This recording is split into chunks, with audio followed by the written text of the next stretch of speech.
This is Engine Masters presented by AMSOIL, and you know what we're going to do this time? Absolutely burn ourselves into the ground all night long to answer your questions about what's better, that Holley 750 carburetor or Holley Terminator self-learning throttle body EFI. Today's engine is a 5.3 liter LS Chevy. It's actually an LM7, which is the type of engine you'd find in a 99 to 07 Chevy or GMC truck. This is actually a crate motor from GM that they used to sell. It's now discontinued. It was called a 327HO. It's a bone stock truck motor, but it has an LS1 camshaft in it. And they sold it with single 4-barrel intake manifolds, and that's what we're going to be running today. You'll see us test both the Edelbrock RPM dual plane and this Victor Jr. single plane, and we'll be running it both with the carburetor, powered by MSD for the ignition controller, and then we'll be running it with Holley Terminator EFI, which is a throttle body self-learning setup, and they make a kit that plugs into all the factory sensors on the LS motor. And the carburetor that we're going to use is the Holley 750 HP. This has got the nice radiused inlet on it, and you'll notice no choke horn. If you look at the EFI throttle body, you'll see that it's got 4 big blades and no obstructions whatsoever. You got a lot of airflow right there.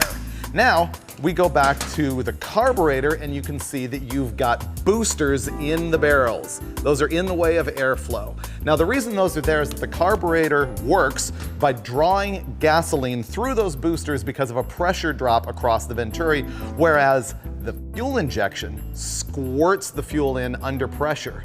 Therefore, you can run more throttle valve area for more airflow and not have to risk problems with fuel flow that you might if you ran an oversized carburetor. So I believe that's going to be an advantage on the EFI.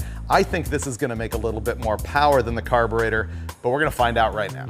Since it's an OEM spec motor, we'll be using an OEM grade of oil, 5W30. This is AMSOIL synthetic. It offers quite a bit more protection than your basic auto parts grade oil, so we're pretty confident it's going to do the job here.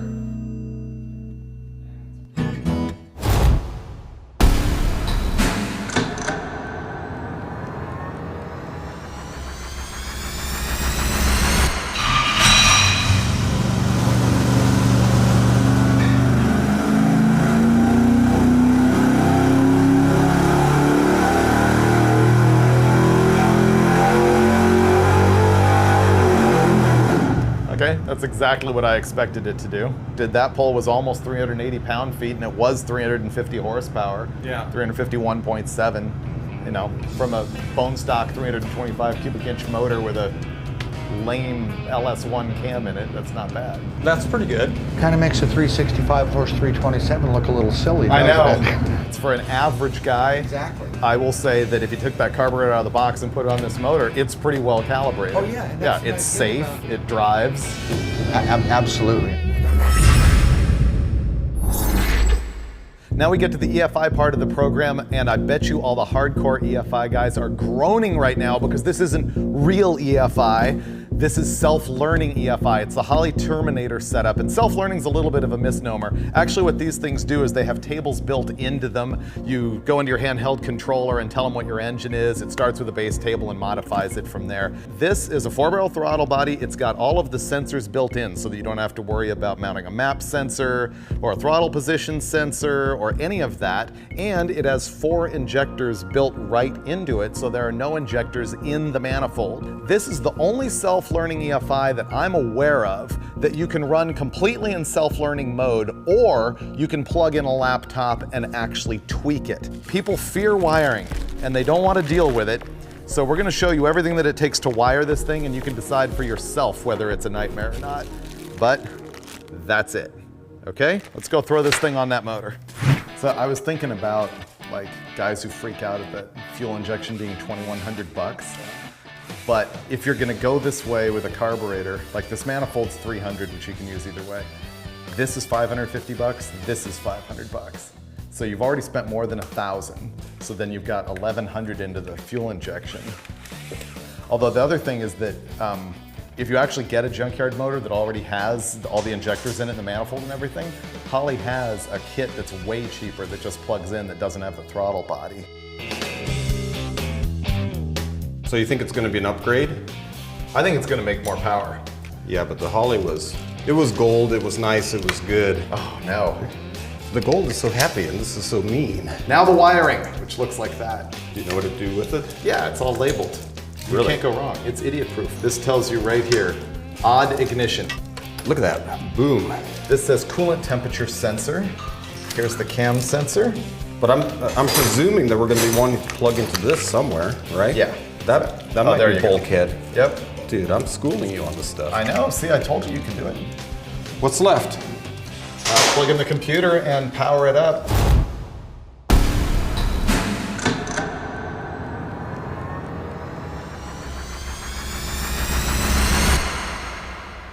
So the only thing that we've changed right now from just straight out of the box is that we went into the laptop computer and reduced the coolant temperature at which this thing starts doing the self-learning deal, because we just can't get it that hot on the dyno. Other than that, this is just like what you'd have in your car.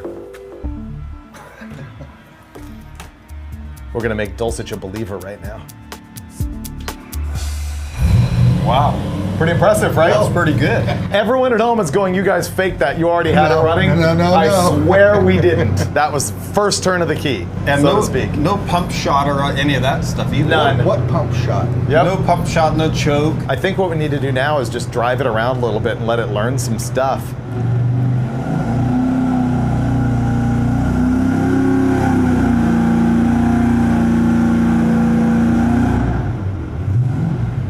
What we're doing right now is looking at how the idle speed is really fast, and that might just be because it's cold, because he's got the throttle blade all the way shut.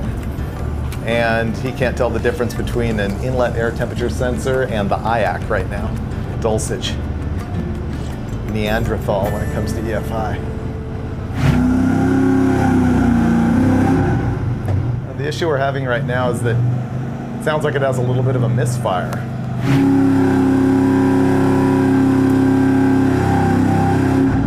You're educating that thing. Yeah, so I mean, if you gave it a grade right now, what would it get? Like a...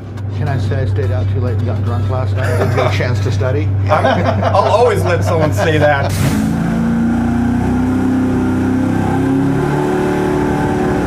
Why does it run bad? I don't know. Man, I learn something every single time I come to the dyno and run an engine, and sometimes you just have to take it the hard way, and this morning was a fiasco. Through a lot of A/B testing and tuning and beating our heads against the wall, we just discovered it is a fuel distribution problem. We switched over to a GM single plane, and that ran perfectly. Okay, so what are our parameters? Let's see. Ease of installation. So Check one for carburetor. Okay, carburetor wins that. Initial fire up. I'm gonna give this a 10 and the carburetor a 9. Cold start, I'm gonna give the carburetor a 7. We'll have to give 3 times the score value for outright horsepower. So Okay. the winner of that gets like 30 points. What's our score for Chicks Oh. Dig It? That's really important. Yeah. I'm gonna say chicks don't like getting stranded or smelling like raw gas, so therefore the EFI might have an edge. My wife hates it when I spend money, so EFI is more expensive so that she wouldn't dig the EFI as much as a carburetor. Yeah, but she would hate your junk car that doesn't run even Oh, more. that's true. That's So the okay. EFI would probably... So they're both getting a 5 on Chicks Dig It? Chicks just don't like EFI or carburetor, That's let's true. face it. Okay. You know. So they both get a 5. It's a Yeah. draw.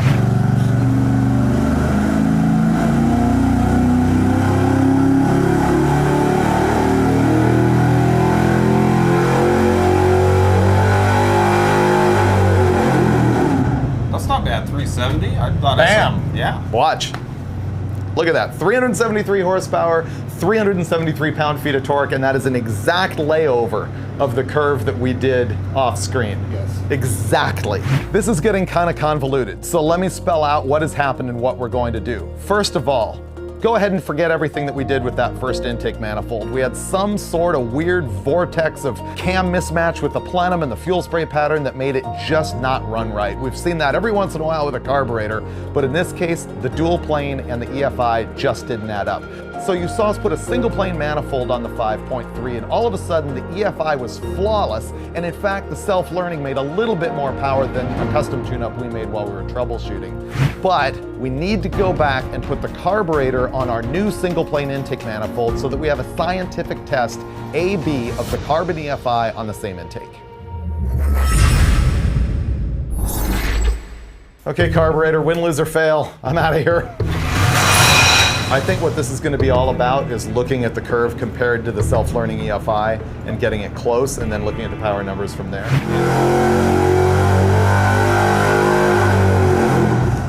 I hate to break this to you, double check.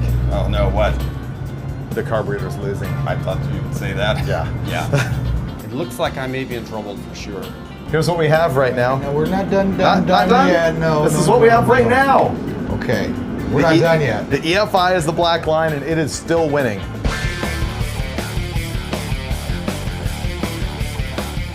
Okay, what did I walk in on? Because that was creeping me out. I will get there. Really? You insist? But wait, let's re-rank the tuning of carburetor versus EFI, because I don't remember you leaving the seat while tuning the EFI, whereas you've been actually sweating. Ooh, getting closer.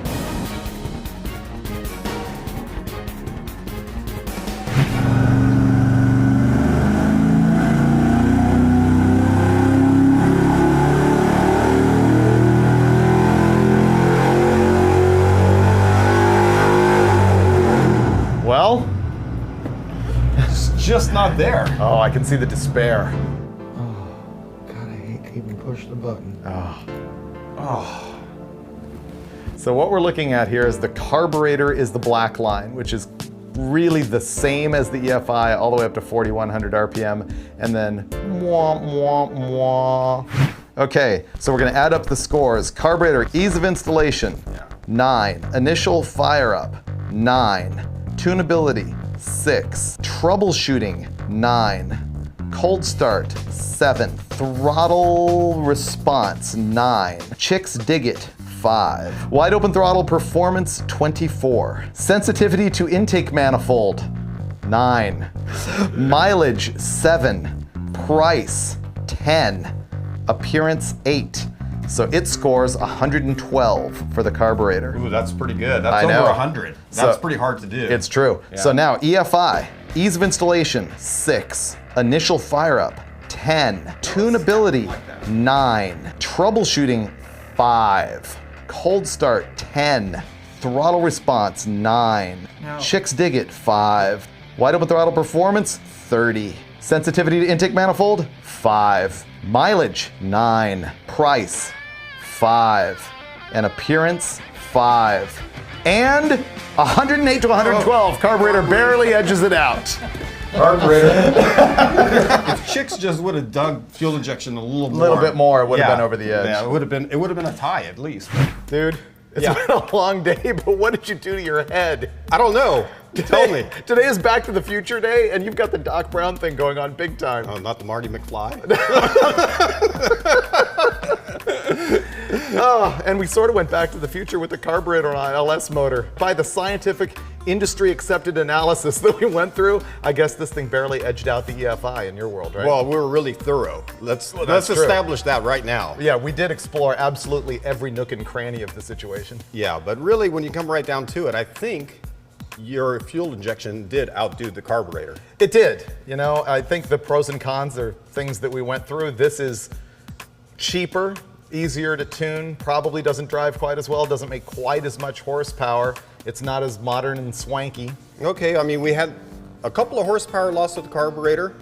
We also didn't achieve as good of a flat fuel curve from the bottom RPM range all the way to the top, but it was pretty good, you have to admit. It was pretty good, but the EFI was even better. By the time we sorted out that debacle with the dual plane intake manifold, I thought we weren't going to talk about that. oh, I know it. Oh, that was brutal. Yeah. But then when we put it on the single plane, you were actually out of the room. It was like magic. Thing fired right up and boom, first pull. It ran exactly on the curve that Brulio had like tuned in perfectly. It was really good. Yeah, I have to concede, Freiberger, you got me again. And I will again next time. No. I will. On Engine Masters, which is presented by AMSOIL. And I'll say that you can also visit us in between shows on social media. Have you got that all dialed in yet? Are you on Instagram? I'm a king, a monster of Really? Instagram. You're Yeah, dominating Instagram? What's your account? Engine Masters. That's right. And on Facebook, we're Hot Rod Engine Masters. And last thing, don't forget MotorTrendOnDemand.com. You can see us there, which is really gonna sell that, I gotta tell you. But you can also see live motorsports, movies, TV shows, and nothing but gearhead video content. Check that out motortrendondemand.com, and then come back next time for Engine Masters, presented by AMSOIL, where we're gonna give Dulcich a comb. Oh, I bought one today. I just haven't used it.